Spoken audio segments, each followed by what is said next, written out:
Assalamualaikum warahmatullahi wabarakatuh. Baik, pada pertemuan yang kelima untuk mata pelajaran produk kreatif dan kewirausahaan, kali ini akan membahas tentang pengujian produk barang atau jasa. Next, untuk KD 3.14, yakni menganalisis prosedur pengujian kesesuaian fungsi produk barang atau jasa. Nah, di sini ada 3 indikator. Dan yang KD 4.14 melakukan pengujian produk barang atau jasa. Ada 3 indikator. Nah, mengenal pengujian produk. Nah, sebelum kita masuk materi, apa itu pengujian produk? Jadi kita bareng-bareng. Penjelasannya adalah suatu kegiatan yang ada pada salah satu tahap-tahap pengembangannya dan mengetahui produk tersebut benar-benar layak untuk diproduksi massal atau tidak. Jadi untuk proses pengujian itu benar-benar layak atau tidak produk itu untuk dipasarkan atau diproduksi massal. Nah, setiap pengujian produk atau konsep produk harus mencakup kriteria sebagai berikut. Yang pertama, konsep produk atau gambaran produknya itu jelas. Jadi gambarnya harus jelas dan mudah dimengerti. Yang kedua adalah manfaat dari produk itu sendiri. Yang ketiga, manfaat khas yang tidak terdapat pada produk lain dari pesaing. Jadi manfaatnya itu belum ada pada produk lain. Yang keempat, produk lebih disukai dibandingkan dengan produk lain yang sejenis. Jadi ini yang harus kita bedakan untuk membuat produk itu, keunggulannya apa. Yang kelima, konsumen bersedia membeli. Nah, inilah yang sangat penting. Konsumen itu mau nggak membeli produk kita yang akan kita buat. Yang keenam, produk ini keinginan atau kebutuhan. Nah, di sini ada 2, keinginan atau kebutuhan. Kalau kebutuhan mungkin produk yang harus dibeli oleh konsumen. Nah, yang ketujuh, perbaikan yang diusulkan sesuai kebutuhan. Ya. Nah, tujuan dan kegunaan pengujian produk. Nah, apa itu tujuannya? Bagi produsen, hasil pengujian produk berguna dalam persiapan untuk mendapatkan hak paten atas produknya. Jadi harus dipatenkan dulu agar tidak diklaim perusahaan lain. Nah, jadi ini loh produknya PT si A mempunyai produk nama dan logo tertentu yang harus dipatenkan ke pihak yang menangani hak paten. Tujuannya pengujian produk A, memastikan produk tersebut telah memenuhi persyaratan sertifikasi. Nah, ini harus ada sertifikasinya. Terus regulasi dan kontrak suatu produk. B, memastikan produk telah berjalan sesuai dengan standarnya. Harus standar ya, melalui pembuktian dan demonstrasi produk. Nah, ini harus kita mendemonstrasikan ke konsumen. C, menyediakan data standar bagi kepentingan ilmiah, teknik, dan kegiatan penjaminan mutu. Nah, ini adalah proses sertifikasi penjaminan mutu. D, menetapkan kesesuaian produk dengan penggunaan akhir. Nah, yang E, sebagai dasar untuk komunikasi teknis suatu produk. Yang F, sebagai sarana perbandingan. Nah, di sini ada sarana perbandingan dengan penggunaan akhir ya. Sebagai bukti. G, sebagai bukti dalam proses hukum seperti pertanggungjawaban produknya. Yang saya jelaskan tadi, ada hak paten, klaim produk, dan sebagainya. Di sini untuk hak paten dan klaim produknya itu ada undang-undang. Nah, jadi kita kuat untuk mengakui produk tersebut. Ya. Yang H, membantu memecahkan masalah terkait dengan kendala produksi. Nah, I, membantu mengidentifikasi efisiensi biaya dalam proses produksi. Nah, yang kedua, kegunaan pengujian produk. A, meningkatkan kinerja produk dan kepuasan pelanggan. Nah, inilah yang sangat penting. Kepuasan pelanggan itu adalah nomor 1 ya. Kita kalau menjual atau memasarkan produk. B, produk akan lebih unggul dibandingkan dengan produk pesaing. Nah, gitu, ini yang harus kita garis bawahi, lebih unggul produk kita. Nah, yang C, dapat diukur kadaluarsa pada kualitas produk dalam penyimpanan. Nah, untuk produk makanan, jadi kita harus menentukan kadaluarsanya. Untuk sekian tahun produk makanannya itu sudah mengalami kadaluarsa ya. D, memberikan pedoman yang tepat terkait masalah harga, nama merek, kualitas kemasan produk. Nah, di sini harganya harus murah ya, yang bisa kita sebut di pasaran harusnya murah, nama mereknya itu mudah diingat. Yang E, dapat memantau kualitas produk dari berbagai pabrik dari tahun ke tahun dan jalur distribusinya. Yang F, memberikan gambaran daya terima konsumen terhadap produk tersebut. Tahapan langkah pengujian produk. Nah, tahapan pengujian produk sebelumnya ditawarkan di pasaran secara umum meliputi yang pertama, membuat prototipe produk terlebih dahulu. Nah, di sini membuat gambarannya seperti apa, desainnya seperti apa. Nah, terus yang kedua, kita evaluasi prototipenya atau gambarannya tersebut sebelum kita buat. Yang ketiga, memberikan tester kepada pasar. Nah, ini yang sangat penting ya, jika produknya makanan itu harus memberikan contoh dulu atau testernya, suruh merasakan seperti apa produk yang akan diproduksi, enak atau tidak. Nah, yang keempat, evaluasi tester. Nah, kita evaluasi lagi dan pasarnya. Yang kelima, membuat rencana lanjutan setelah evaluasi. Yang keenam, baru kita bisa memproduksi massal ya. Yang ketujuh, evaluasi produk massal. Jadi setelah produksi massal kita evaluasi lagi agar lebih baik. Nah, dalam hal ini terdapat 4 langkah yang harus dilakukan. Yang pertama adalah pembuatan model. Pembuatan model dengan 3 persyaratan diantaranya harus dipandang oleh konsumen sebagai suatu perwujudan atribut pokok seperti produk sebelumnya. Nah, itu yang pertama. Yang kedua, harus dapat bekerja dengan aman. Nah, ini aman dalam keadaan dan penggunaan yang normal.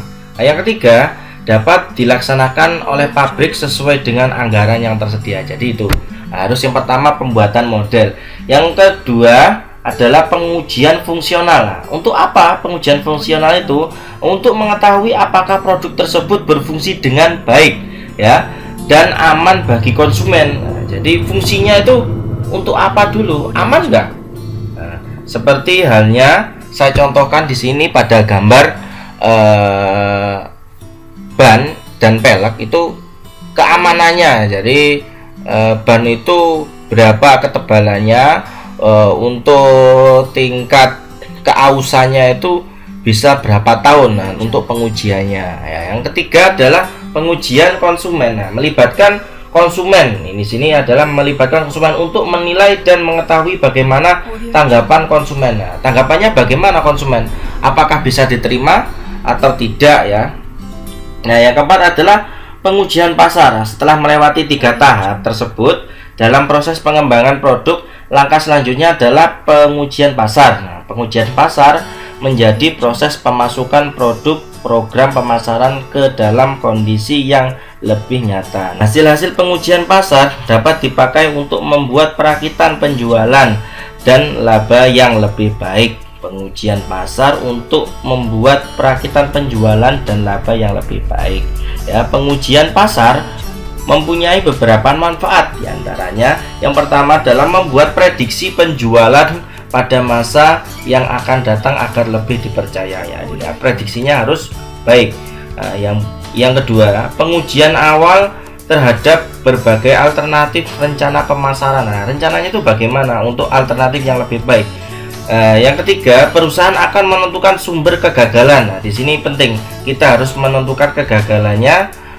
Sebuah pengujian pasar itu yang luput dari perhatian pada tahap pembuatan produk. Pengujian pasar menjanjikan informasi yang menandai untuk memutuskan jadi atau tidak meluncurkan produk baru. Nah, jadi stop di situ, bisa diluncurkan lagi atau tidak produk tersebut. Nah, tahapan proses pengujian produk baru. Nah, ini tujuannya memberikan penilaian yang lebih rinci tentang peluang sukses produk baru. Nah, di sini adalah penilaiannya ya. Nah, secara umum ada 4 proses dalam pengujian produk baru sebagai berikut. Nah, yang pertama adalah pengujian teknis. Pengujian teknis berkaitan dengan cara membuat prototipe yang merupakan approximation atau perkiraan produk akhir. Nah, ini adalah perkiraannya. Yang kedua adalah preferensi dan kepuasan. Dipakai untuk menetapkan elemen-elemen yang dirancang dalam rencana pemasaran serta membuat tafsiran, tafsiran penjualan awal baru produk. Pada dasarnya, pengujian preferensi dan kepuasan akan memberikan sejumlah manfaat pokok sebagai berikut. Yang A adalah uji preferensi aktual dan uji teknis. Uji teknis atau aktual memberikan dasar klaim objektif untuk keperluan promosi, terlebih apabila perusahaan ingin menyajikan superioritas dalam hal persepsi konsumen atas keunggulan spesifik pada produk perusahaan dari pesaing. Yang B adalah estimasi tingkat pembelian ulang. Nah, di sini sangat penting ini. Di sini memperkirakan pangsa pasar jangka panjang, mau membeli nggak selama berapa tahun. Jadi tidak produk itu hanya produk naik daun ya, katakanlah seperti artis naik daun. Jadi bisa hanya dihitung bulanan atau harian. Nah, yang ketiga adalah tahap pengembangan produk baru selanjutnya. Nah, di sini pengembangan baru selanjutnya. Nah, yang D, uji preferensi. Nah, sinyal awal yang baik di sini. Yang ketiga, pengujian pasar simulasi. Prosedur riset pemasaran yang dibuat untuk memberikan gambaran murah. Nah, ini sangat bagus sekali, gambaran yang murah dan cepat tentang pangsa pasar yang dapat diharapkan dari produk baru ya. Nah, yang keempat, pengujian pasar terhadap produk. Nah, keadaan perusahaan yang menawarkan sebuah produk untuk dijual di wilayah pasar terbatas yang sedapat mungkin mewakili keseluruhan pasar tempat produk tersebut akan dijual. Jadi untuk menstabilkan harga ya dari tempat yang dekat dari perusahaan atau maupun yang jauh. Nah, di sini ada metode pokok untuk menguji pasar produk konsumen sebagai berikut. Yang A, sales wave research. Dalam metode tersebut, konsumen pada awalnya mencoba sebuah produk secara gratis. Ditawarkan lagi produk tersebut atau produk pesaing dengan harga lebih murah. Nah, di sini sangat penting ya. Yang B, simulasi tes marketing. Metode ini memerlukan 30 sampai 40 pembeli di pusat pertokoan atau tempat-tempat lainnya. Perusahaan yang menanyakan beberapa hal kepada pelanggan. Hal ini berhubungan dengan awareness dan preferensi pelanggan terhadap berbagai merek pada jenis produk tertentu. Yang C adalah controlled test marketing. Nah, ini adalah kontrol yang memungkinkan perusahaan menguji pengaruh faktor dalam toko dan iklan terbatas pada perilaku pembelian konsumen tanpa harus melibatkan konsumen itu sendiri secara langsung ya. Yang D, tes market. Nah, ini adalah market, itu adalah pasar, tes market ya. Uji pasar cara utama dalam menguji sebuah produk baru dalam situasi sama nantinya akan dihadapi dalam peluncuran produk. Perusahaan pada umumnya akan bekerja sama dengan perusahaan riset dalam menentukan kota tempat perusahaan akan mencoba membujuk para distributor agar bersedia menjual produknya. Biayanya itu nanti bergantung pada jumlah kota, lama pengujian serta jumlah yang diinginkan. Nah, jadi kesimpulannya untuk pengujian itu sangat penting. Pengujian sangat penting, tapi untuk di tengah pandemi ini, jika kita mau berwirausaha, jalan yang kita tempuh harusnya kita berwirausaha menggunakan jalur online ya, lebih aman dan terhindar atau mencegah memutus rantai penularan COVID-19. Jadi anak-anakku, sampai bertemu lagi di materi selanjutnya. Materi ini ada materi lanjutan dari pengujian, nanti akan saya bahas pada pertemuan yang ke-6. Terima kasih atas perhatiannya. Wassalamualaikum warahmatullahi wabarakatuh.